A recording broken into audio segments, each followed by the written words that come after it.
to the channel. I can't get this thing open. Oh, God. We got a package. No, starting the video off opening boxes is not a good move. We also got, I'm not sure if I'm really going to like this. It's going to work. Okay. It is a shifter boot. Really an eBay special. Shifter boot. Oh, God. Shifter boot should not be a priority in our life at the moment. If that's what you're thinking, then I firmly agree with you. But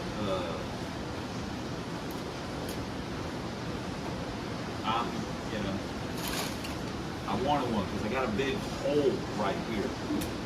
So actually, I kind of need to.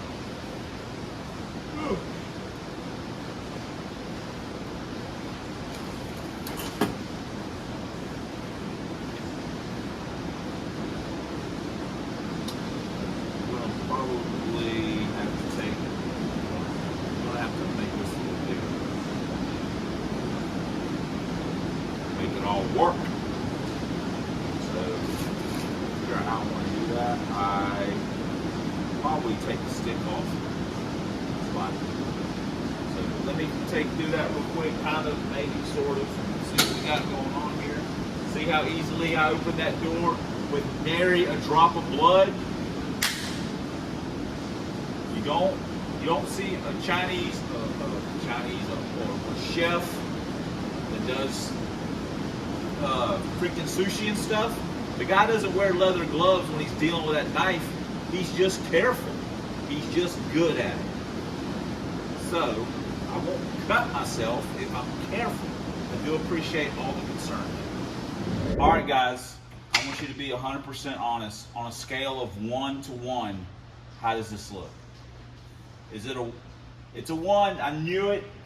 This boot originally had 8 holes in it for screws. It now has like 10 or 12, 11 maybe, because this was the largest cheap boot I could find without looking extraordinarily hard, and it's not quite, at the size I needed it to be. I just cut the hole too big because I'm a moron. But we got it, boy. How intimidating does this look? I mean, this looks like Frankenstein. It's like, this is ridiculous looking. The bad part is I got to take it back out so I can bolt the shifter and all that kind of stuff. But it's better than a big arse hole in the floor, I suppose. So, all right, let's stage this. We got the clutch. Put it in with the clutch.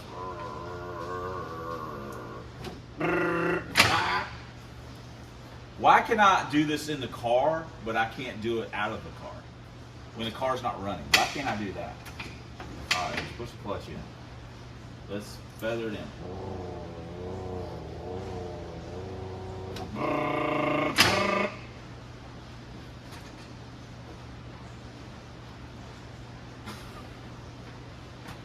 Yes, I can drive a manual transmission, I promise. What am I doing here? Put it in, stage to the floor, let out, shift.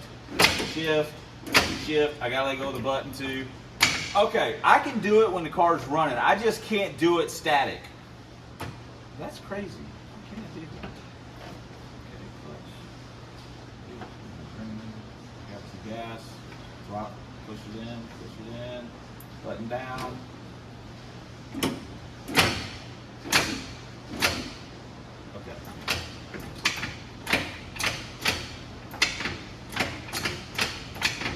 Wow.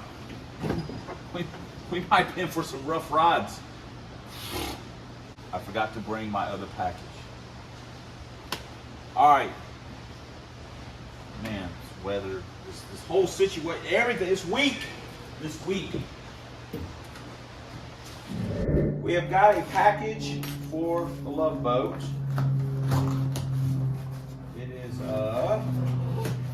Summit, and honestly, I had to pay up a little bit. Module selector for our two-step. These things have went up in price a little bit. That's no joke. Thank you, Henry, for licking my leg. No stickers, but we got our wine voucher, of course. So, and we got this adjustment rod to use for our alternating brackets. Sorry, guys. So there's part number, if you can see it. Cool. So that's what we got for the Love Boat. A couple things we needed. So now we just gotta get them installed. Lots going on around here. Here's a rough look at what we're gonna have. So we'll be able to reach our selector and you know, then I think we're gonna do some of the electronics up here. I think I'll kind of stick them up, kind of look at them, see how it looks. But we still have to drill our hole in the back of the firewall so we can run a bunch of the wiring through and so on and so forth. But anyway, eventually it's gonna look like a car. We are here at work and we are working on our wiring. We've got our assistant, Mama Cat. She's been here for 15 years. This is her 15th year out here at the facility. Gets fed well, Monday through Friday, right, Mama Cat? It's getting old. But yeah, we're working on our wiring while we're at work. Multitasking. 2 down, and we'll get this third. We've got a spot for a fourth. We'll run the fuel pump relay. Will be mounted in the back near the fuel pump, so we don't need a spot for it really. But anyway, there we go. We just got one more to do, and then at least this will be ready to screw into our panel, and then we can start wiring all. We can wire all our switches up, and we still got to finish up the wiring for the car itself to for the tail lights, and then run for the fuel pump, electric fan, headlights, parking lights, and then we got to worry about the brake lights as well. So anyway, all right. So monotonous. Look at this. We'll put our fuses in, and we got all this stuff. Look at this. But we made something, so good for us. We'll trim the screws off the back, and then we'll screw it into our panel, and yay. It'll work. It is not the most symmetrical thing or the coolest thing, but it's there. And now we're trying to get this stuff screwed together. So one more step out of the way. I forgot to bring my hole saw to get a hole in behind there so we can do a bunch of our wires and things like that. So I don't want to run them all like through that hole. I just don't want to do that. I'd rather run it through the hole back there. So we'll see. I mean, maybe we'll just run it through that hole. We got plenty of room. I really wanted to run the gauge stuff through there, the temperature sending unit, things like that. So anyway, hey, no one looks inside a funny car and says, hey, that's really awesome looking. They just go, damn, it's a funny car. But all right, we need to do some other stuff here real quick. We're going to change our pulley out, and we're using the absolute wrong tool for it. We've got a 12-point non-impact socket. Hold on a second.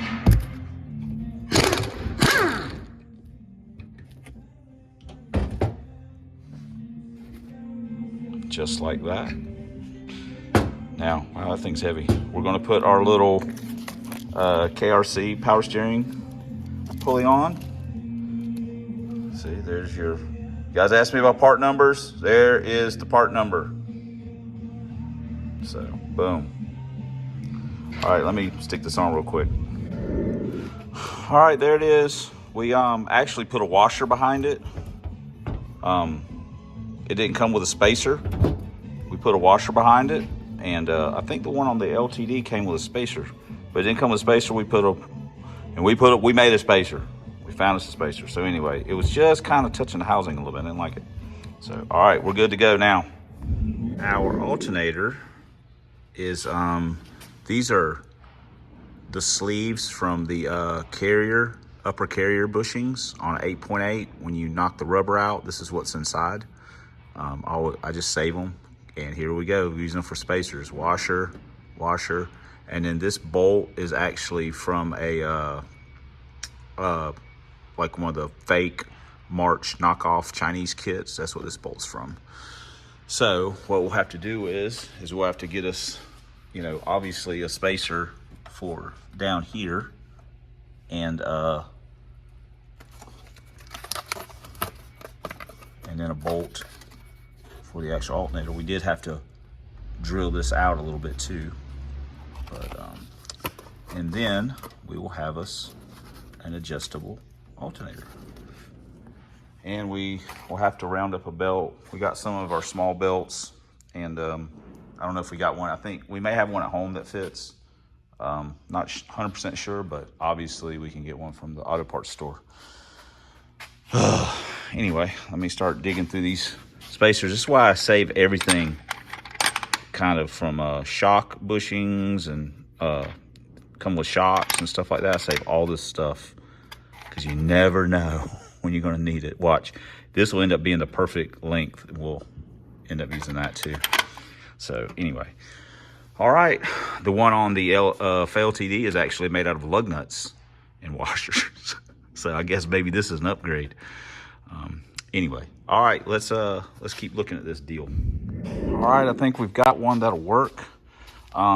Again, I realize not everybody has the access to stuff, but that's why I say when you're at the junkyard or wherever, you pick up all the nuts and bolts you can find. You never know when you're going to need them, especially the odd links, and when you're doing stuff that's not a factory install, you have stuff like this. So not guaranteeing this will work, but I think we're pretty close. Okay, we will probably put a washer, a flat washer on the back side of this, just because. But as you can tell, this is a pretty good deal. It's a little bit off. I could use probably a little bit longer spacer, and I may look in my bucket and see if I got something, but we got enough bolt length. I think we're good on that. So, I mean, we put a washer on it that's going to space it out just a little bit more, but I think we'll be okay anyway. But I'll check my spacer pile just in case. But so far, so good. That ain't going nowhere. We got it all mounted up. Now we got to get a belt. The smallest belt we have is a 42.5, and we need something like a, probably like a 30, maybe a 39. No, what'd I say, 42.5? No, I mean like, oh gosh, we probably need like a 30, maybe a 34 or something from the way it looked. But at least that's done. We can also run our wire. We'll just run up and across. Well, sorry, up and across in here. So, okay. Man, I wish I would have brought that freaking hole saw. I totally forgot that. Now we're getting to the point to where we got to remember to bring stuff, because we're getting closer and closer every single time. Anyway, all right. We need to put our cable somewhere on here. That might be as good a place as any to ground it to the frame. Easy to get to. Whew. Lots and lots to do. Still lots and lots to do. It gets down to where, like roadkill make the, cardboard list of things. I don't know if I think we're pretty almost to that point in a way, but anyway, we still got to do a catch can. I got some stuff. I need to maybe look at Summit. I probably need to order some stuff. Make sure I got everything. Oh, I don't know, man. I don't know if I can pay $30 for a freaking plastic catch can. I remember those things used to be like $16. I don't know. I might have to do the Mountain Dew bottle, you know, for old time's sake. Zip tie it to that all thread over there. I don't know if that's, I gotta think about it, guys. I gotta think about it. Got our negative on. We did clean the frame up with the, there. We did do something right. Every now and then we shock you guys and do something correct. We're also probably gonna run another, one of the OG from the motor. We'll just screw it in here to the frame somewhere. So we'll have that. Like I say, got a little bit done here and there, nibble. So I think it's almost time to go. So maybe we'll just wrap this up. Plus, we got something to talk about real quick. All right, we got 2 subjects I want to talk about very quickly. I know I talk a lot and take up a lot of your time. I apologize for that. First off, someone asked, what's the backstory on Whatakid? Well, my boy here was, he's a model. That's right. He was in the modeling world. Probably, honestly, traveled possibly around the world. I don't know. He doesn't like to talk about it, honestly. Probably had some bad experiences. Fresh young face like himself. Could be popular in other countries. I don't know. But the plant or the facility, as you guys know it, was or is whatever is an acrylic fiber, and we would at trade shows and things like that, our product would be woven into different products, shirts, and things like that before Bill Clinton signed the NAFTA agreement and killed the textile industry in this country. But that's a story for another time. We would, you know, have mannequins for, you know, these shows. And this particular part of the warehouse at one point in time was a storage area where they kept a bunch of the stuff, and a bunch of it, they just threw a bunch of it out and were getting rid of it and stuff. And my boy here was sitting there, but he never had a head. He was headless. So I kept him. I brought him over here and just had him laying around and stuff like that. And then I'll be honest, I'm not sure who it was, if I was by myself or if Kevin was here or somebody. We went to Whataburger and I put a cup on top of his head, on top of his body, and stood him up. And Whatakid was born. You know, I painted a face. We had a couple different cups. We spray painted a W on his chest in orange. He still has that. And then this cup became the face that I liked the most, because it just signifies everything about Whatakid. The smirk, the self-confidence, the disdain for most people, especially me. The guy's just a walking, talking legend. I mean, well, not necessarily talking. I'm scared to put him behind the wheel. I'd be out of a job, because I obviously can't mechanic or crew chief. The only thing I'm serviceable at is driving a little bit and possibly buying parts, but I always buy used stuff that don't fit and things like that. So, but that's the story on Whatakid. There you go. And you know, he's been around on the channel for quite a while. I'd have to go back and look at the videos to see when his first appearance was, but he's been around for a while. His first official appearance, not just in the background laying off to the side upside down with no head. The other thing is Kevin has put up his video. Check out his channel, Nimrod 1769. Also check out David's channel, FXRS Driver, for all your monotone tech needs. Also check out FOMO Bros. Richard is him and his brother Ray. They are friends of the channel. Really nice guys. Richard's actually pretty talented as far as thinking outside the box and making stuff. He's really smart. And Ray just bought kind of junkyard saved a GT, an old carved, you know, flat tappet, 175 horse deal. Probably got SROD in it. Check out their channel if you get a chance. But anyway, I digress. And I don't have to tell you guys about the other channels like Neo and Brutal, you know, Foxcast. You guys see all those that pop up in your recommended stuff. I don't need to pump them guys up. They're already, Neo, he's already pumped enough, man. Look, that guy's jacked. And Brutal, he's got those Vipers, man. You see? Yo, what's up? And Foxcast guys, they're into coyotes. I honestly don't know much about them. So Kevin posted up his video, And in the video, bless his heart, trying his best to do a little trash talk, Captain Steubing and the Pacific Princess. Now, for the record, I have been shredding him in our race group text. There's about 13 or 14 of us in there. I have been donkey stomping him. That's a fact. Pirate will verify that. He is just, he honestly feels bad. Pity him. He pities him. So, but that shows the Captain Steubing Pacific Princess, that shows how far behind the times Kevin actually is. He still thinks this is a luxury liner. It is not. It is a freaking battleship, okay? Boom, battleship. And which is ironic because one of his, I don't know if it's his favorite movie, it's not his favorite movie, but he said it's a really good movie, is the movie Battleship, which isn't really that great. So this is a battleship.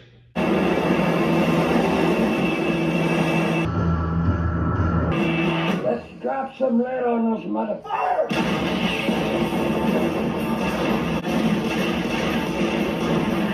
And when I get done, it quite possibly will be a fast attack sub. Snapshot. Prepare to fire 2-1 on the bearing of enemy contact. Ship ready. Solution ready. Weapon ready. Match sonar bearings and fire. Okay? You never see it come until it hits you. I'm just saying. He's the one that started this. I didn't start it. He started it. And for the record, he's already boo-hooing in his comments about, I got a wore out 350. Here's what we're going to end up with, the tale of the tape. So you guys are fully informed on what is going on around here. He came to me and asked me when my car was going to be done. I wasn't even working on it. And I said, I have no idea. And he's like, oh, dang. Because I was wanting to take out the gatekeepers. That is literally a slap in the face. He tried to Will Smith me. So I'm like, whoa, what are you talking about? Take out the gatekeepers. And he said, well, bootlegger and maybe, once you get, where do you think the love boat's going to be and blah, blah, blah. And I said, I don't know. I don't really know. It could be in a bunch of different ET ranges based on what I put under the hood. So I said, well, what do you think the 55 is going to run? And he goes, well, I've got this set of bow tie heads, which are literally the better version of a GT40 for a GM. Got bow tie heads. Got a camshaft that he ran back in the day. Got a brand new carburetor. Not some used garbage I bought in 1994. Brand new Holley. I don't know what intake's on it. He won't tell me. But I don't know if he's bought an intake or he's going to keep that intake on it. So he's going to have, and bought 1 3/4 headers, long tubes. So he's got a 350 with a cam, with a brand new carb, with long tube headers, and bow tie heads. And he told me I got to keep E6s, 8.5 to 1 compression LoPo, with a stock HO cam. And I got 1.5 inch long tubes. I mean, the only real, we both got 456s. The only advantage I've got is weight. I'm going to be lighter, I hope. I've got a manual, which is a huge advantage. And I'm totally freaking awesome. That's the third advantage. So, but other than that, he's got me out-cubed, technically better exhaust, because, hey, he swears by flow smashers. That's his business. Camshaft, heads, what are we talking about here? But you know what? I don't care. I'm going to take a knife to a gunfight, and I'm going to cut some throats with it. You know what I'm saying? I'm going to do that bullet time, dodging, and I'm going to John Wick him right across the jugular. I'm just going to get across the jugular. And then, like I say, then it'll be on like Donkey Kong, because he's going to have to go buy a stall. He may order a stall already just because he knows what's coming. And then he's going to have to get a nitrous kit. Then he's got to pull that 400 out. And then it's going to be on. It's going to be fully on, because he's going to get me where I'm going to be like, oh, it's like that, huh? And then I'm going to put the stink under the hood. He has no idea. Listen, it's like sticking your hand in a honey badger hole. What do you expect's going to happen? It's going to get chewed. After you've eaten a honey bun, what do you think's going to happen? Pooh don't play that.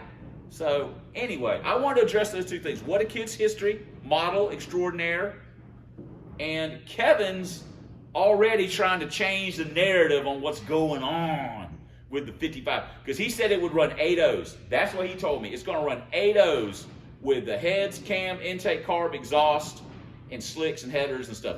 No stall. It's going to run 8.0s. So I got to run 8.0s to even be in the game.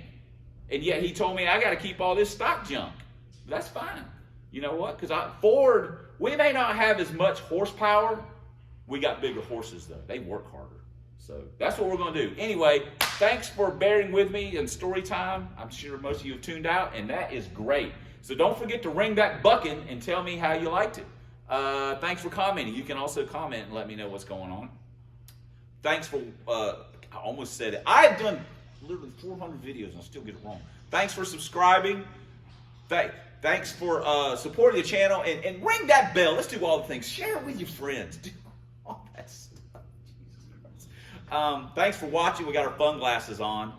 I'm probably not going to be feeling too fun because I'm going to go home tomorrow. I'm working on the little Pro Stocker, and I'm probably going to be aggravated with that.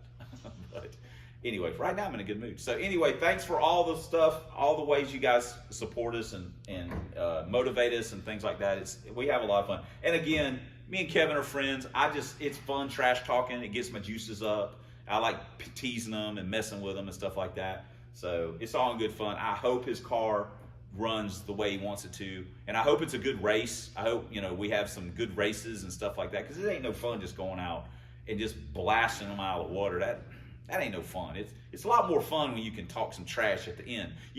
Like when he does his Paul Walker, I almost had you, and I'm like, you never had me. You never had your car. That's sad. Okay, we'll see you guys in the next vid. We're out, Whatakid. Let's go do it. Tilt wheel luxury machine, baby.